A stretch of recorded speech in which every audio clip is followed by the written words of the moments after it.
Malik Dinar public സ്കൂളിന് ഉന്നത വിജയം. പ്രമുഖർക്കുള്ള അവാർഡ് വിതരണവും അനുമോദനവും സംഘടിപ്പിച്ചു. ഉന്നത വിജയം നേടിയ മാലിക് ദിനാർ പബ്ലിക് സ്കൂളിന് അവാർഡും SLC പരീക്ഷയിൽ വിജയം നേടിയ കുട്ടികൾക്ക് അനുമോദനവും പ്രമുഖ വ്യക്തികൾക്കും സ്ഥാപനങ്ങൾക്കുമുള്ള അവാർഡ് ദാന ചടങ്ങും സംഘടിപ്പിച്ചു. Vaikom Muhammad Basheer memorial library and study സെന്ററിന്റെ ആഭിമുഖ്യത്തിൽ മാലിക് ദിനാർ പബ്ലിക് സ്കൂൾ ഓഡിറ്റോറിയത്തിൽ സ്റ്റുഡന്റ് സൈക്കോളജിസ്റ്റും അക്കാഡമീഷ്യനും മോട്ടിവേഷൻ സ്പീക്കറുമായ ഡോക്ടർ VGK രാമകൃഷ്ണൻ ഉദ്ഘാടനം ചെയ്തു. With your 10th class result, you are going to take up a great challenges in your life.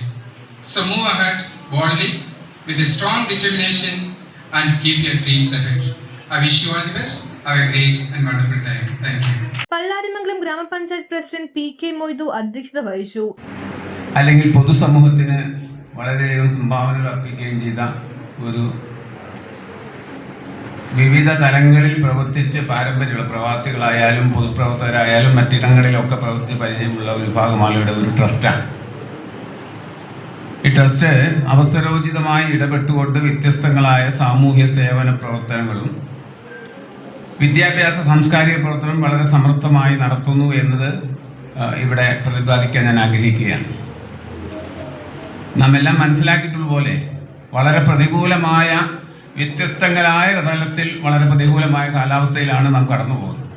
വ്യത്യസ്തമായ പ്രതികൂലമായ കാലഘട്ടത്തിലൂടെയാണ് നാം കടന്നു പോകുന്നത്. ഈ വർഷവും മികച്ച വിജയം നേടിയ Malik Dinar public school, Kozhippilly service സഹകരണ bank, album fame Shaneer Aliyar, Hamsa KA Kottaram, AP Raheem, Naseer Irakkal, Rani motors driving school ഉടമ Sajeeb Pareed, star beats director TA Krishnankutty, Kothamangalam സെയിൽറ്റിക് പവർ സിസ്റ്റം സ്ഥാപക ഉടമ EK രാജേഷ്, അലിയാർ മാഷ് മടത്തോത്ത് എന്നിവരെ അവാർഡുകൾ നൽകി ആദരിച്ചു. ചടങ്ങിൽ Malik Dinar public school manager KM Moidu Muhammad, acting secretary VM Muhammad, treasurer PM Kasim, principal VG Reji, vice principal Dhanya Santhosh, Kozhippilly സഹകരണ bank president Hansi Paul, secretary KV Umadevi തുടങ്ങിയവർ സംസാരിച്ചു.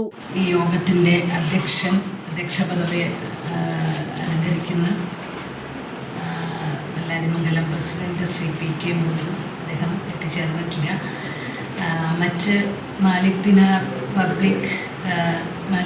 ട്രസ്റ്റ് ഭാരവാഹികൾ, chairman, general secretary, treasurer. Malik Dinar education trust secretary CH Siddique സ്വാഗതവും ആക്ടിംഗ് ചെയർമാൻ VM മുഹമ്മദ് നന്ദിയും രേഖപ്പെടുത്തി. News bureau, Kothamangalam. കന്നുകാലികൾക്ക് നൽകാവുന്ന ഏറ്റവും മികച്ച പോഷകാഹാരമാണ് മിൽക്ക് ബീറ്റ. കാരണം മിൽക്ക് ബീറ്റയിൽ കാൽസ്യം, മിനറൽസ്, വൈറ്റമിൻസിനും പുറമെ വ്യത്യസ്തങ്ങളായ അനേകം ചേരുവകൾ അടങ്ങിയിട്ടുണ്ട്. അതിൽപ്പെട്ട ഒരു പ്രധാന ചേരുവയാണ് ഇലക്ട്രോലൈറ്റ്സുകൾ. Sodium, potassium, chloride, magnesium, phosphate തുടങ്ങിയ മിനറൽസുകളുടെ ഒരു ഗ്രൂപ്പിനെയാണ് ഇലക്ട്രോലൈറ്റ്സുകൾ എന്ന് പറയുന്നത്. പശുക്കളുടെ ശരീരത്തിൽ ജലാംശം നിലനിർത്തുക എന്ന സുപ്രധാന കടമയാണ് ഇലക്ട്രോലൈറ്റ്സുകൾ ചെയ്യുന്നത്. നമുക്കറിയാം, നമ്മുടെ പശുക്കൾ ഉൽപ്പാദിപ്പിക്കുന്ന പാലിൽ 87% വെള്ളമാണ്. പശുക്കളുടെ പാലുൽപാദന ഗ്രന്ഥിയായ മാമറി ഗ്ലാൻഡിലേക്ക് പാലുൽപാദനത്തിനാവശ്യമായ വെള്ളത്തിൻ്റെ ഫ്ലോ നിലനിർത്തുന്നതിന് ഇലക്ട്രോലൈറ്റ്സുകൾ സഹായിക്കുന്നു. കൂടാതെ റൂമനിലെ pH നിലനിർത്തുന്നതിനും കോശങ്ങൾ, പേശികൾ, രക്തം, മറ്റ് ഫ്ലൂയിഡുകൾക്കും ആവശ്യമായ ജലാംശം നിലനിർത്തുന്നതും ഇലക്ട്രോലൈറ്റ്സുകളാണ്. അങ്ങനെ പശുക്കളുടെ ആരോഗ്യത്തെയും പാലുൽപാദനത്തെയും ഇലക്ട്രോലൈറ്റ്സുകൾ വളരെയധികം സഹായിക്കുന്നു.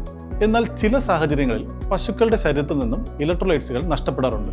പശുക്കൾക്ക് സ്ട്രെസ് നേരിടുമ്പോൾ, ചൂട് കൂടുതലുള്ള സമയത്ത്, ഒരിടത്ത് നിന്ന് മറ്റൊരിടത്തേക്ക് ട്രാൻസ്പോർട്ട് ചെയ്യുമ്പോഴൊക്കെ ഇലക്ട്രോലൈറ്റ്സുകൾ നഷ്ടപ്പെടാറുണ്ട്. എന്നാൽ ഏറ്റവും കൂടുതൽ നഷ്ടമാകുന്നത് വേനൽക്കാലത്താണ്. അമിതമായ ചൂടിൽ നിന്ന് രക്ഷ നേടാൻ പശുക്കൾ തങ്ങളുടെ ശരീരം തണുപ്പിക്കാനായി അമിതമായി വിയർക്കുക, കിതയ്ക്കുക, വായിലൂടെ ഒലിക്കുകയൊക്കെ ചെയ്യാറുണ്ട്. ഇതിലൂടെ ധാരാളം ഇലക്ട്രോലൈറ്റ്സുകളായ മിനറൽസ് കൂടി നഷ്ടപ്പെടുന്നുണ്ട്. ഇത് കാരണം വേനൽക്കാലങ്ങളിൽ പശുക്കളിൽ പാലുൽപാദനം കുറയുക, രോഗങ്ങൾ ഉണ്ടാകുക, പ്രത്യുൽപാദന പ്രശ്നങ്ങൾ നേരിടുക എന്നിങ്ങനെയുള്ള ബുദ്ധിമുട്ടുകൾ സംഭവിക്കാറുണ്ട്. എന്നാൽ മിൽക്ക് ബീറ്റ് നൽകുന്നതിലൂടെ അതിലടങ്ങിയിരിക്കുന്ന ചേരുവയായ ഇലക്ട്രോലൈറ്റ്സുകൾ പശുക്കളിൽ നഷ്ടപ്പെടുന്ന ഇലക്ട്രോലൈറ്റ്സുകളെ റീപ്ലേസ് ചെയ്യുകയും അവയുടെ ശരീരത്തിൽ ജലാംശം നിലനിർത്തുകയും പാലുൽപാദനത്തിന് ആവശ്യമായ ജലത്തിന്റെ ഫ്ലോ സുഗമമാക്കുകയും ചെയ്യും. അതിനാൽ ചൂടുകാലത്ത് പശുക്കൾക്കുണ്ടാകാറുള്ള പാലുൽപാദനക്കുറവും ആരോഗ്യ പ്രശ്നവും കർഷകർ നേരിടേണ്ടി വരുന്ന സാമ്പത്തിക നഷ്ടവും ഒഴിവാക്കാൻ മിൽക്ക് ബീറ്റ് ഏറ്റവും മികച്ചൊരു പരിഹാര മാർഗമാണ്. കാൽസ്യവും മിനറൽസും വൈറ്റമിൻസിനും പുറമെ വ്യത്യസ്തങ്ങളായ അനേകം ചേരുവകൾ മിൽക്ക് ബീറ്റയിൽ അടങ്ങിയിട്ടുണ്ട്. മിൽക്ക് ബീറ്റ 2 കിലോയ്ക്ക് 360 രൂപ, 5 കിലോയ്ക്ക് 890 രൂപ, 20 കിലോയ്ക്ക് 2980 രൂപയ്ക്ക് കേരളത്തിൽ എവിടെയും ലഭ്യമാണ്. കൂടുതൽ വിവരങ്ങൾക്ക് ഞങ്ങളെ കോൺടാക്ട് ചെയ്യുക. നല്ലത് മാത്രം നൽകുന്നവയ്ക്ക് ഏറ്റവും നല്ലത് നൽകൂ. Milk beta.